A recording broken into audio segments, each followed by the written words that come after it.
বাংলাদেশের চট্টগ্রামের সীতাকুণ্ডে আছে এক অদ্ভুত রহস্যময় স্থান অগ্নিকুণ্ড। পাহাড়ের বুকে লুকিয়ে থাকা এই অগ্নিকুণ্ড থেকে শত শত বছর ধরে চলছে আগুন।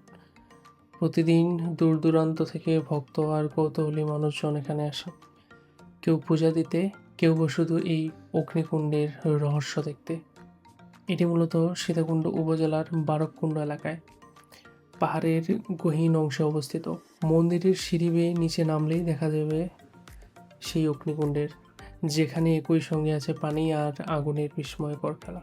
আজ অগ্নিকুণ্ড শুধু রহস্যময় নয়, এটি একটি জনপ্রিয় তীর্থস্থান ও পর্যটন কেন্দ্র। প্রতি বছর হাজার হাজার ভক্ত আর দর্শনার্থী এখানে আসেন। কেউ ধর্মীয় আচার পালন করেন, কেউ বা বিস্ময়ে তাকিয়ে থাকেন আগুনের দিকে, যে আগুন শত শত বছর ধরে চলছে।